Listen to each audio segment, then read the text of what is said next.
Mike Atherton staying on as captain. He'll lead the team against the West Indies next winter. I've always enjoyed the job. What I needed to settle in my own mind was that I still had the desire to do it. Still had the backing of the selectors and the players. And I've settled in my own mind that that's the case. And I'm eagerly looking forward to the challenge in the West Indies. It should be a good tour. Chairman of selectors David Graveney maintains he's still the man for the job. Certainly there hasn't been massive arm twisting behind the scenes. The selectors concurred with my view, and that's why we made the invitation to Michael. Atherton stays on, but the England football team needs a striker. Alan Shearer's injury means he'll be missing when Glenn Hoddle's side takes on Moldova in their World Cup qualifier. In this country we've got a lot of good players and we've got them in depth. Obviously you want your best players, your very best players fit and able, but at this moment in time it hasn't panned out. There are first-time call-ups for West Ham's Rio Ferdinand and Leicester's Emil Heskey. Also included is Arsenal's Ian Wright, just days after being charged with misconduct by the FA. I'm afraid there's too many people that have found him guilty straight away. There's a case to be answered of what's happened there the other night, but you know, there might be an appeal. There's a lot of things to look at. As far as I'm concerned, Ian Wright has done not too much wrong on the situation, but he's in the squad, and at this moment in time there's not a sharper striker on the pitch.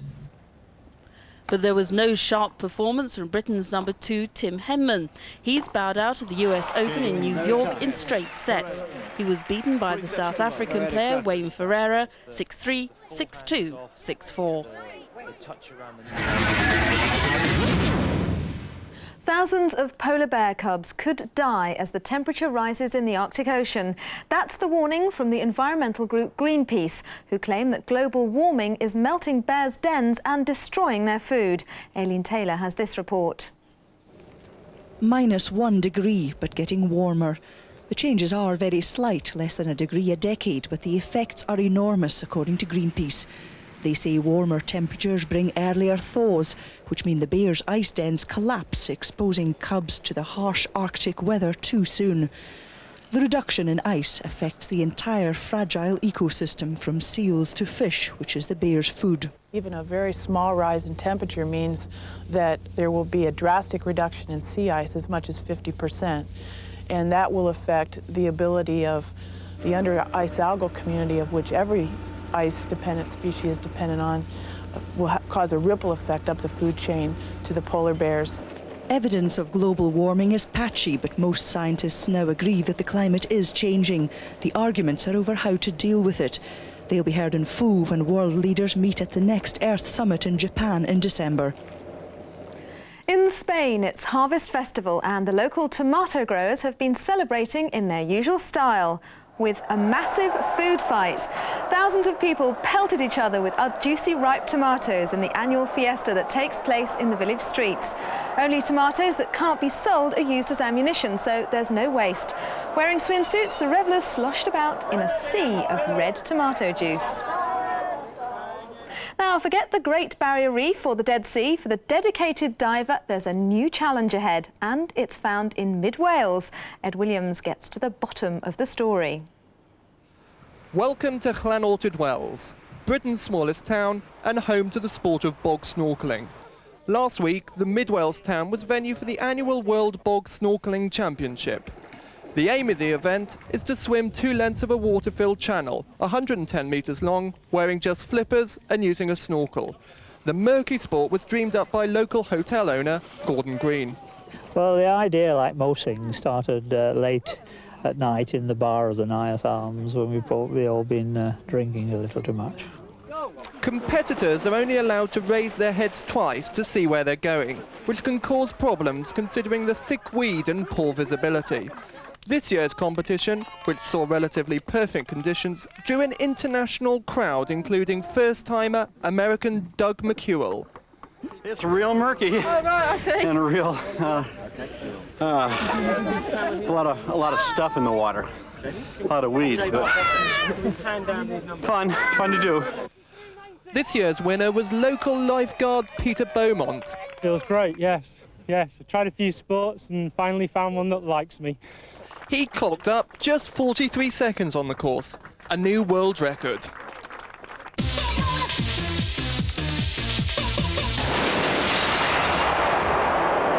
Girls have been snubbed in favour of an up-and-coming band from Bristol for this year's Mercury Music Prize.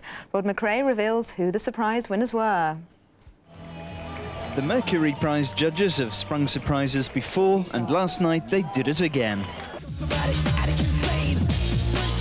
Prodigy were runaway favourites with the bookies, and the Spice Girls muscled into the reckoning with their storming first album.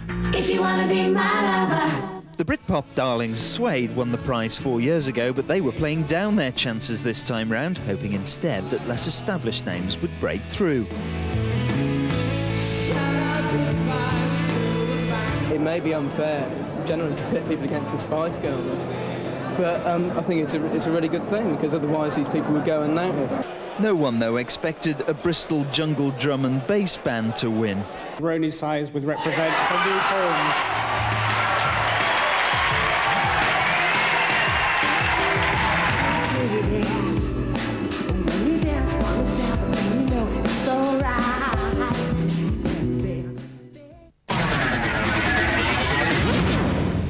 And now the weather, and while some rain remains over the east of the country this morning, there'll be some bright spells later for many of us. This afternoon, cloud and rain will move into the southwest. This evening, it'll head into central areas.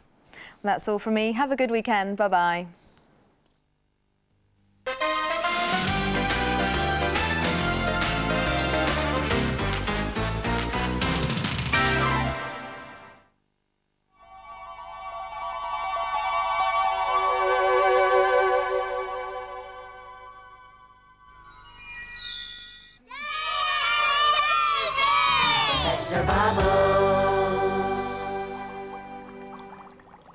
Oh, hello, Professor Bubble here. Oh, I could hardly keep my mind on my Bubblescope this morning. I've got a great surprise for the others. Hey! Oh, this is gonna be good. Mouse, Beamer, Quill. Professor? Did you call us? What is it, Professor? I've got a surprise for you. Oh, I love surprises. Well, nice ones anyway. Oh, so is it a nice surprise, Professor? Oh, yes, it's a very nice surprise. Oh, I know. Our pocket money's going up. No. Oh, is it tickets to a chocolate cake tasting party? No. Are you going to let us stay up all night watching television and eating ice cream? No, nothing like that, and much more fun. It's a treasure hunt. Wow! What's a treasure hunt? Oh, well, I've hidden some treasure, some gold coins to be precise, and using a set of clues that I've laid down, you have to find the treasure. Wow! That sounds bubble-tastic. It is, and in my hand is the first clue. Would you like to play? Oh, yes, please. Okay, well, on this card is a symbol, and once you've guessed what the symbol means, it will lead you to the second clue. Get it? Yeah. Well, good luck. Oh, well, just before we get started, let's go over to the Bubblescope and see what's coming in. Are you ready? Are you steady? Let's see what we can see. Hey, it's lots of arrows. Do you think the Bubblescope's taking us on a treasure hunt as well? Oh, let's see if we can follow them. Oh, look, there's another arrow. Oh, but that one's pointing in the opposite direction. Oh, look, that must mean there's a rocket going up. Oh, now the rocket has changed direction, I think. No. These are all traffic signs. Traffic signs? You sure about that, Professor? Yes, I think that one says there's a postbox nearby. Well, they're definitely all traffic signs, and they're all there for the drivers of the cars and buses and lorries down on Earth to know which direction they can go in. There are traffic signs like these all along all the roads on Earth. Oh, maybe. I think that one means there's a man digging for gold coins there. Well, it's probably all right for you to think that, as you're not a car driver. What it actually means is that someone is digging up the road. You see, the road's closed. Oh, that looks like the big green eye of an enormous green monster. Well, that's actually a green light telling the traffic they can go. When that traffic light goes from green to orange to red, all the traffic has to stop. Watch the colors change. Oh, yeah, I see. Oh, right. So all the drivers have to look out for all these signs and symbols which tell them where to go, which turnings to take, and when to stop. That's right. Signs are very important. Oh, look at that. Oh, look, hey, the cars can go now. It's green. Oh, Professor, are those signs like the ones we'll get in the clue? Oh, yes, Mouse, they are. Wow. Come on, let's start. Are you sure? sure this is gonna work, Beamer, wearing pirate gear? Of course it will, me hearties. Pieces of 8, pieces of 8. Well, okay then, shall we start? Aye, Mouse, that we shall.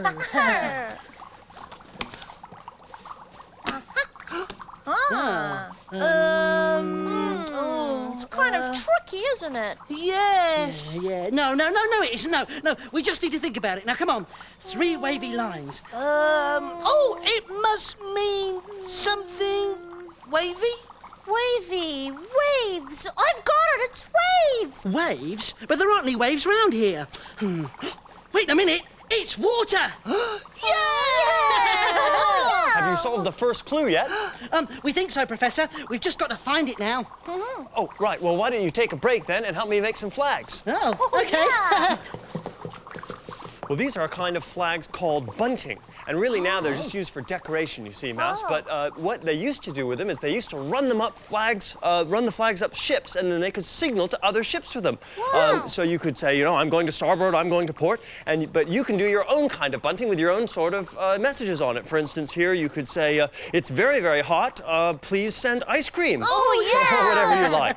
But all you need for this is just some paper, which you've got someone to help you cut out into shapes like that, which are sort of nice flag wavy shapes like that. Yes. And then to make them look all pretty in all different colors, you can paint them. You see, I'm just going to give this one a quick coat of lovely orange paint. Do you think orange would be good, Quill? I think it'd be lovely, Professor. There we go. It's nice and bright, isn't it? Put it on, you see, and I can put it on like that without any fear of getting too messy because I've got a nice other bit of paper underneath. So that one's, as you can see, is going rapidly orange, and you can have whatever other colors you want, whatever other paints you've got.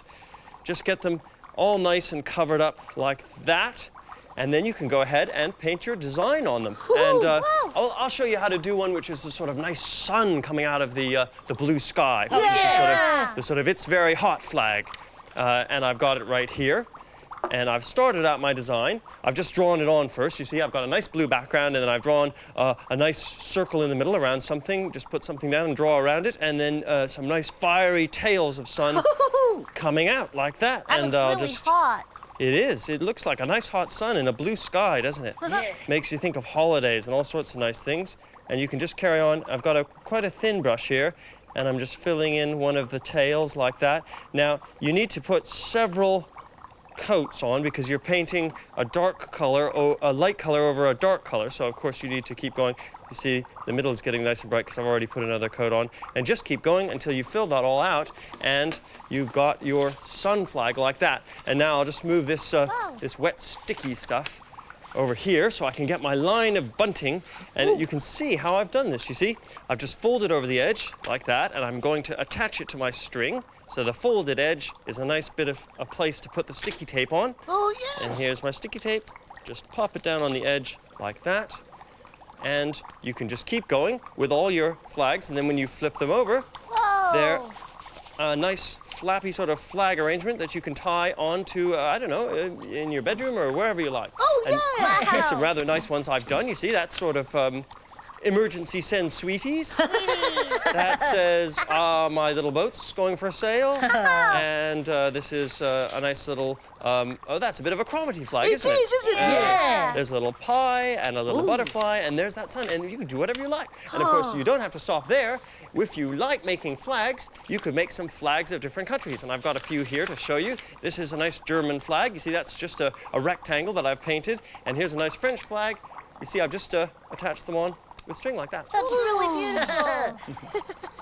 Water, water, where are you? Oh, there must be water around here somewhere. Yes, we've got to use comment. Yes, yeah. What, eh? What are you talking about? Oh, you mean common sense? Oh, yes, that's the one. Now, where would Professor Bubble use water? To water the flowers? Yeah. That's it. The watering can. Yeah! Oh, yeah. See over here. Is that another clue, Beamer? It certainly is.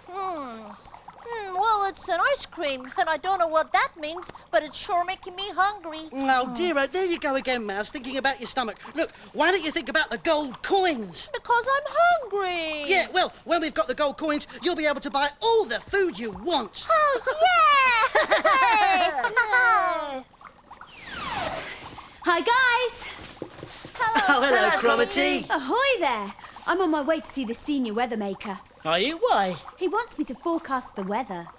We forecast that you're here to sing us a song, are we right? You are. When you take a look around, there's something that you'll see. Little symbols everywhere that you don't have to read. A picture says it all, information you can view. Let us look at some of them, I have a few for you.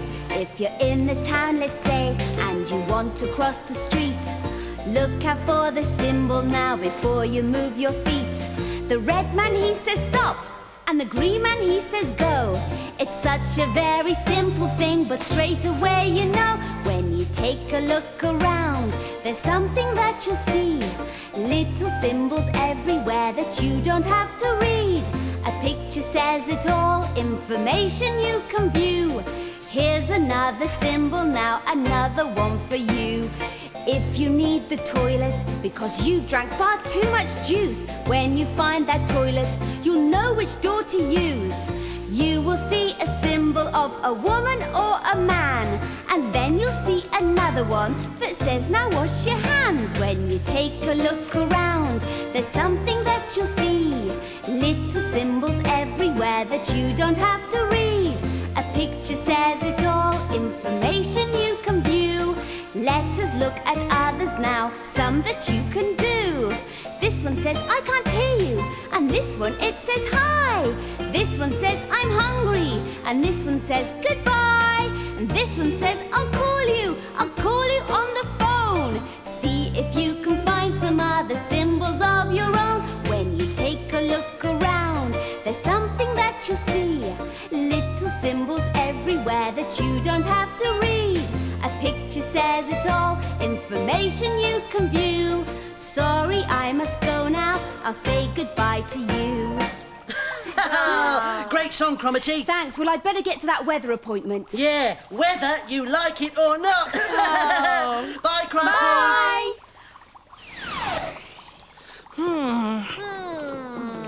Ice cream cone, ice cream cone. Perhaps it means somewhere cold. Yeah, I think you're hot with that one. No, I think it must be somewhere cold. So do I. I was just saying you're hot, as in you're close to guessing. Oh, I see. Oh, good. What about an oven? Nope, you're cold with that one. But ovens are hot. Yes, but we're looking for somewhere cold. But Mouse said hot. No, I'm beginning to wish I had it. Oh, do you think it could be the fridge? Quill, let's have a look. Yeah. Quill, you're a genius! Yeah. Well done, me hearties! We found the next clue! Oh, well done, gang, and just in time to get over to the Bubblescope. Come on. All right, treasure hounds, you ready? Let's See what we can see! What do you think that sign means? Oh, I think it means there's a train coming. Oh, hey, there is a train coming. Oh, well done, Quill. Yeah, we're all getting quite good at this sign and symbol reading business, Professor. Oh, well, what's that funny yellow sign? It's in the back of the bus and, Yes, it means that there are children on the bus. Oh. Oh, what's that funny sign then? It looks as though it's supposed to be a big green jelly. Is it big green jelly sign? Yeah, it's a picture of a tree. It means you're in the countryside. Oh, look, there's a picture of a hand. Yes, it's pointing the way to go. Oh, is that one pointing the way to go as well? No, it's pointing the way to the ticket machine. Oh, and these people have found it. Oh, buying their tickets. Oh, what's that sign? Well, red is a sign of danger, and that sign means it's dangerous to go any further. Oh, that's a big red sign. Yes, this one means you can't go any further, too. See, red man means stop, and green means go. That's why these people are all crossing the road now, because they saw the sign of the green man walking. Oh, look, there's some more people walking. They're walking their dogs. Yes, but they shouldn't be, because this sign says no dogs. Oh, no dogs. And that sign means you're not allowed to smoke, because it has a red stripe across it. This one doesn't have a red stripe across it, so it means you can ride your bike. Because it's a picture of a bicycle? Yes, and this one is too. Oh, fancy. Oh, what's this? Gee, it looks like somebody dancing. No, I'm afraid it's not. It's a picture of someone putting rubbish in a rubbish bin. It's to remind people to put all their litter away. Yeah, and they did, didn't they? There were a lot of signs there that would help you if you were looking for something. Speaking of which, come on, gang. Right. Oh, I'm so excited. We're getting really close now. I can feel it in my skull and crossbones. Oh. I can almost see those gold coins glinting in the corner of my eye. No, that's just my earring. Oh, then it would be glinting in the corner of my ear, wouldn't it? No, I didn't mean that. Oh, come on, gang, come on. Concentrate. Well, it could be the sun. No, it couldn't. It's too hot. Even gold coins would melt up there. It kind of looks more like an octopus with 5 legs. Though where would find one of those? Well, I don't know, really. No. I think it's a gingerbread man with a yellow tummy. Huh? I know what it is. It's a flower. Oh, yes, you're right. Hey, so now all we have to do is find some flowers. Oh, hey.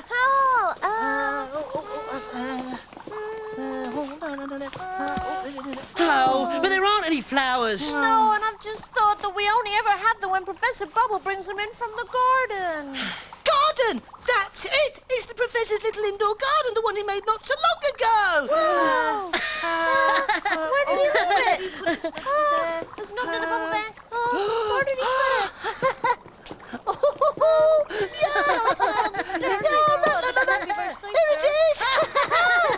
Yeah! Oh, wow! I'll put it there. Oh, yeah! Woohoo, guys! Hello, Chromety. Hello, Chromety. Hi there, I've been having a great time ice skating. Oh, you could carry on having a great time by telling us a story, please. Sure. This is the story of Nick and Norma and the superhero symbols. Nick and Norma were brother and sister. They were playing in the house when there was a knock at the door. Nick and Norma answered it. It was little Jeremy from down the road. Hello, Jeremy, said Nick and Norma. Hello, Nick and Norma, said Jeremy. It's my birthday tomorrow and I'm having a party. Would you like to come? Oh, yes, please, they said. Well, it's a fancy dress party. Everyone has to come as a superhero. I'll see you tomorrow then. Bye. Nick and Norma waved him goodbye. Then Norma said to Nick, "What's a superhero?" Like Superman, said Nick. They dress in bright clothes and wear a symbol on the front of their costume. What's a symbol? Said Norma. Well, said Nick, it's something that tells people what you are without using writing. Superman has a big S, Wonder Woman has a big W, Batman has a bat and Spider-Man has a spider. I know, let's ask Mummy to help us make costumes. So Nick and Norma went to Mummy and asked her to help them. Mummy said they should go down to the material shop to see what material they had. So they set off. Norma took her bouncy ball to play with and Nick took his skateboard. They were walking along talking about what superheroes they could be when suddenly they heard some shouting. It was Mrs. Brown, the owner of the material shop. "Stop that man!" she was shouting. "He has stolen from my shop!" They saw a man running towards them being chased by a policeman. Norma, without thinking, threw her ball at the man. It hit him on the head and knocked him off balance. Then Nick pushed his skateboard out in front of the man. The man slipped on the skateboard and fell over. The policeman caught up with him and arrested him. Then the policeman said to Nick and Norma, "Well done, you are heroes." Then he took the man away. Later on, Norma and Nick were called into their mummy's bedroom and she presented them with beautifully made superhero costumes with symbols on the front. Norma had a ball on the front of hers and Nick had a skateboard. They went to the party as Bouncy Ball Woman and Skateboard Man. They were real superheroes with their own symbols. Yay! Oh, great story, Chromety. Thanks. I think I'll go and do some more ice skating. Yeah, well, you better get your skates on then. Oh. Bye, Chromety. Bye. Shall we open it then? Hello? Is there anybody there? I said, shall we open it then? Yeah. Please. dear, oh dear. The bubbles are there, but no one's taking a bath. Know what I mean? Oh, well, looks as if it's up to me then. Wow! Oh, well done, you've done it. And now the treasure's all yours. Oh, don't worry, Professor. We'll share some with you. Well, that's very kind of you. Don't mind if I do.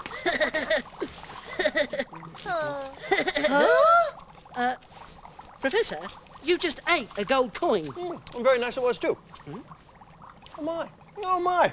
You didn't think they were real gold coins, did you? No, they're made of chocolate.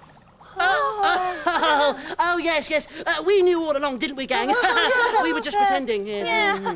Oh, Professor, will you unwrap me a gold coin, please? Quill said that when we found the money, I could buy lots of food, but now it's worked out even better. I can actually eat the money instead.